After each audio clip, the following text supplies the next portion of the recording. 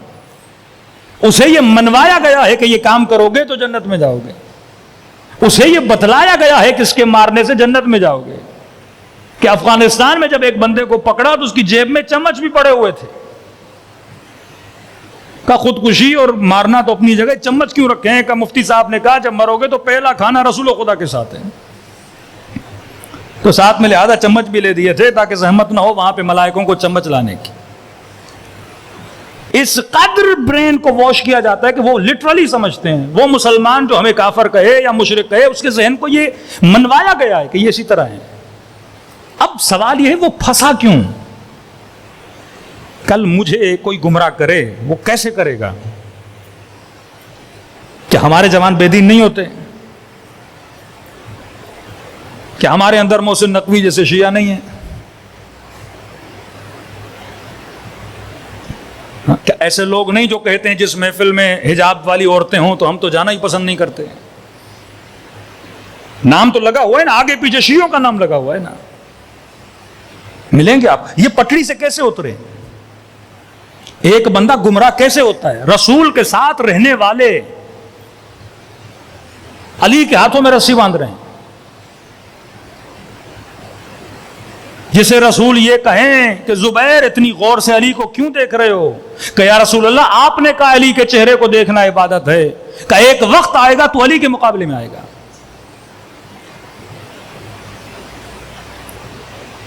کیسے ٹوٹے؟ ان کے اندر ایک صفت نہیں تھی. وہ کلو، وہ رمز، وہ راز جو رسول خدا بتا کر گئے، اس کو انہوں نے چھوڑ دیا. کہا نا آخری زمانے میں دین کا گلا دین سے کاٹا جائے گا. جس طرح آج شیعہ کو اگر لڑانا ہو تو علی کے نام پہ لڑایا جاتا ہے. جس چیز سے سب سے زیادہ محبت ہو اسی چیز سے لوگوں کو آپس میں لڑایا جاتا ہے. کون سی صفت ہے؟ فرماتے ہیں وہ ہے بصیرت کا نہ ہونا. بصیرت کیا ہے؟ المؤمن کیس، مومن ہوشیار ہوتا ہے. مولا فرماتے کین ہوتا ہے، شارپ ہوتا ہے. جناب مختار کے لیے لفظ استعمال کیا گیا، ان کا فرقہ بنا فرقہ کیسانیہ. یہ لقب رسول نے دیا تھا کہ تیرا بیٹا کیس ہوگا، ہوشیار ہوگا. زیارت جامع کبیر یا ساست العباد اہل بیت کے لیے استعمال کیا گیا. اے بندگان خدا میں بہترین سیاست کرنے والے اہل بیت. لوگ سمجھتے ہیں سیاست یہ ہے کہ جنگ جیتو، فلاں کو مارو، تخت بچاؤ. اہل بیت کی سیاست تا قیامت تک ہوتی ہے. یہ سیاست اہل بیت کا نتیجہ تو ہے آج اتنے شیعہ ہیں کائنات میں. یہ تو بعد میں مارا گیا. پورا ترکی شیعہ تھا، مصر شیعہ تھا، سیریا شیعہ تھا. مصر میں فاطمیوں کی حکومت، سیریا میں فاطمیوں کی حکومت. سب سے پہلی یونیورسٹی الزہرا کے نام سے جس کو الازہر کہا گیا، ترکی شیعہ تھا. کہ 7 لاکھ کے قریب شیعوں کو قتل کیا عثمانی حکومت نے. 7 لاکھ کے قریب. تبھی میں جوانوں کو بولتا تھا یہ ڈرامے اس لیے بناتے ہیں آپ کے دل میں عثمانیہ کی محبت ڈالی جائے. کبھی اللہ کا نام لے رہے ہیں، کبھی لا الہ الا اللہ، ایسے عدالت اور انصاف کے قصے سنائے جاتے ہیں. فیک. جھوٹ بولنا، جھوٹ سننا بھی حرام ہے. جنہوں نے قتل کیا شیعوں کا. شاہ عباس کے ساتھ جب ان کی جنگ ہوئی، یہ 40,000 کا لشکر لے کر آئے. شاہ عباس 4,000 یا 7,000 کہتے ہیں لشکر لے کر گیا تھا. واپسی جب ایران کی طرف شاہ عباس کر رہا تھا تو صرف 400 لوگ بچے اس جنگ میں. 400 لوگ سارے مارے گئے. وہاں پر بھی وہ لوٹ نہیں رہا تھا. پھر شاہ عباس کے پاس اس کا وزیر امیر المومنین کے ہاتھوں سے لکھا ہوا قرآن لے کر گیا کہ تجھے اس قرآن کا واسطہ پلٹ کے آ. لوگ بہت کم بچے ہیں. انہوں نے 5-6 ہزار لوگ گوائے اور وہ 40,000 کا لشکر تھا. 20,000 لوگ وہ مارے گئے. شہید اول شہید ثانی کو قتل کس نے کیا؟ مارا گیا، لاشیں کو جلایا گیا، قبر تک نہیں ہے ان شہیدوں کی۔ صاحبان کتاب لمعہ جہاں سے آپ کی فقہ کی ابتدا ہوتی ہے۔ مصر میں فاطمیوں کی حکومت تھی، اسماعیلیوں کی حکومت تھی مصر میں، شام میں۔ آج مومنین شام جاتے ہیں، کہتے ہیں مولانا ساری قبریں یہاں بنی ہوئی ہیں، جناب بلال کی بھی قبر وہاں، جناب فضا کی بھی، یہ فیک قبریں ہیں، قبریں نہیں ہیں، یہ شبیہیں ہیں، یہ انہوں نے شبیہیں آ کے بنائی تھی، محبت اہل بیت تھی۔ اب جب میں کہتا ہوں نا 7 لاکھ شیعہ، تو یہ 7 لاکھ اس زمانے کی آبادی سے بول رہا ہوں، آج کی آبادی نہیں۔ پورا مصر میں کس نے حکومت کی؟ امیر المومنین کے حاکم تھے، مالک اشتر کو مصر کی طرف بھیج رہے تھے۔ محمد ابن ابی بکر کو کہاں شہید کر دیا گیا؟ مصر میں۔ احترام صحابہ کی باتیں کرنے والوں کو جرأت ہے ذرا اپنے ممبروں سے اپنی قوم کو بتاؤ تو صحیح کہ محمد ابن قاتل کون تھا؟ حضرت ابو بکر کے نعرے مارنے والوں کو یہ نہیں پتا کہ جناب ابو بکر کے بیٹے کو کس نے مارا تھا؟ مارا نہیں، مار کے گدھے کا پیٹ کاٹ کے اس میں ڈالا گیا، پھر گدھے کو آگ لگا دی گئی۔ یہ توہین وہاں سے شروع ہوئی ہے، یہاں سے نہیں ہے۔ کون بچا جو صاحب بصیرت تھا، جن کو اپنی تاریخ کا نہیں پتا؟ اب جب میں کہتا ہوں نا 7 لاکھ شیعہ مارے گئے، بغداد میں 20,000 شیعہ مارے گئے مغلوں کے زمانے میں، مختلف، پھر کس طرح سے مغلوں کو ہمارے علماء نے مسلمان بنایا، کس طرح سے ایرانی حکومتوں کو شیعہ بنایا، یہ سارا آپ کے مراجع کا کام تھا۔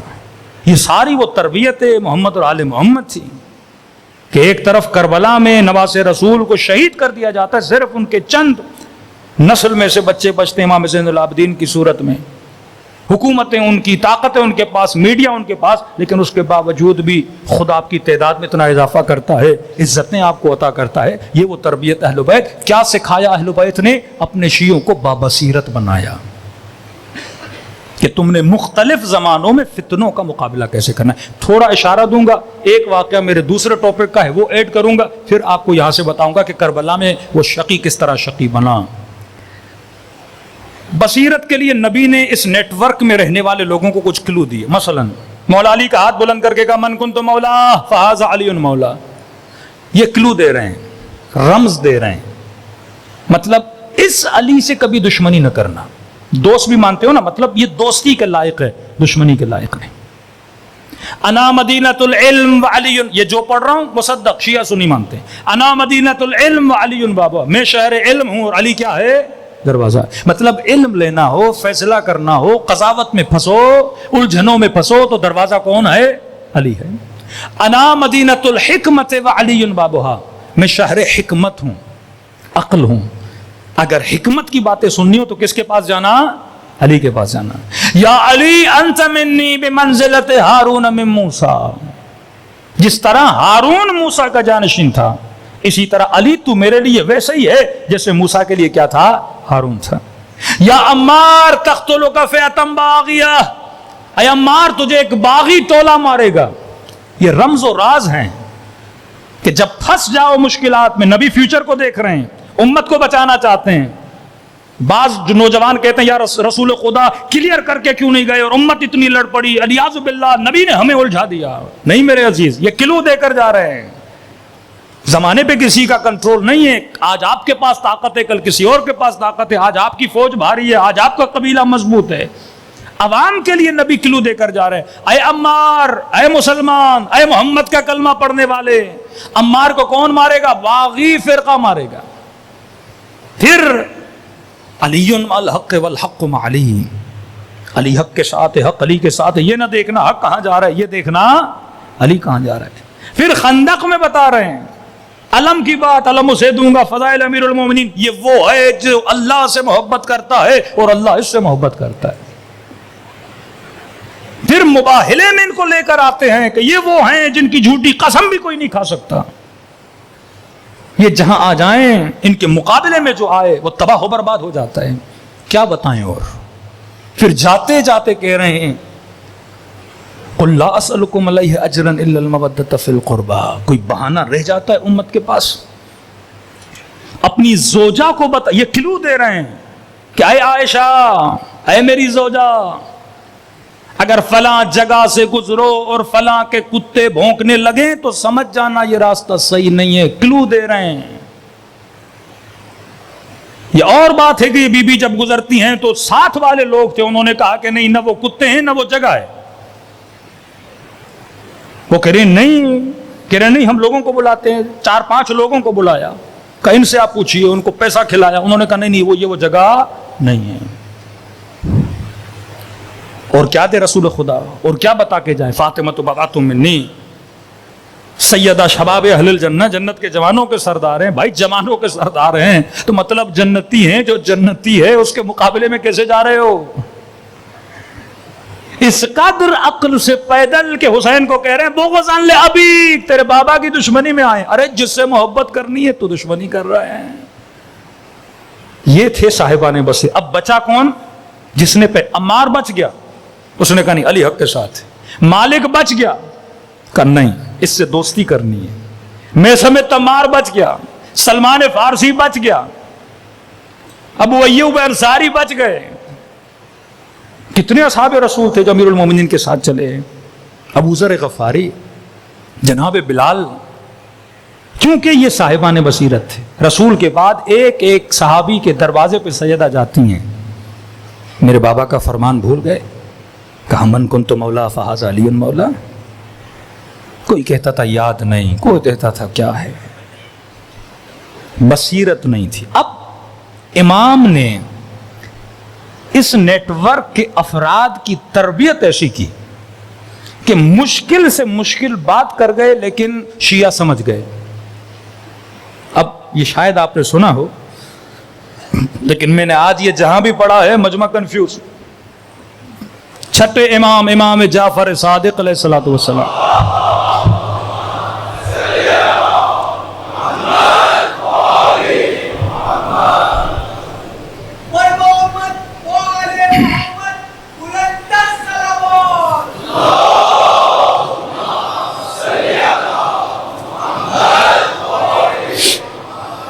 چھٹے امام، امام ششم دنیا سے جاتے ہیں اور وصیت لکھتے ہیں۔ مجمع پریشان کہ مولا کا وصی کون ہے؟ حاکم منصور دوانقی، ظالم ترین بندہ، اس نے بھی سپاہیوں کو بھیجا، افواج کو بھیجا کہ جا کے دیکھو کہ اس امام کا جانشین کون ہے۔ خدا آپ سب کو سامرہ کی زیارت نصیب کرائے۔ سرداب امام میں جب جاتے ہیں نا، یہ وہ جگہ ہے جہاں 5 سال امام زمانہ رہے۔ 5 سال، کتنی چھوٹی جگہ ہے۔ گھر کی کنیزوں کو بھی پتا نہیں تھا اس گھر میں بچے کی ولادت ہوئی ہے۔ کنیزوں کے اندر جاسوس تھے۔ یہ انٹیلیجنس کا نیٹ ورک پرانے زمانے کا نیٹ ورک ہے کہ گھر کے بھیدیوں میں جاسوس بٹھا دیے۔ آخری جانشین ہے، اگر حکما کو پتا چلتا امام کو شہید کر دیتے۔ اب بعض کہتے ہیں اللہ بچاتا، بھائی اللہ نے حضرت موسیٰ کے لیے ان کی ماں نے کتنی زحمتیں کی ہیں نا۔ اللہ دخالت نہیں کرتا، اللہ کی سنت نہیں بدلتی، آپ نے ظاہری اسباب میں خود کو بچا کے رکھنا ہے۔ جہاں بالکل ایسا معاملہ ہو جائے تو پھر خدا دخالت کرتا ہے۔ یذبحون ابناءہم ویستحیون نساءہم، موسیٰ نے حضرت موسیٰ کو مارنے کے لیے فرعون نے حاملہ عورتوں کی شکموں کو پارا کیا تھا۔ خوف تھا یہ بچہ آئے گا میرے تخت کو گرا دے گا۔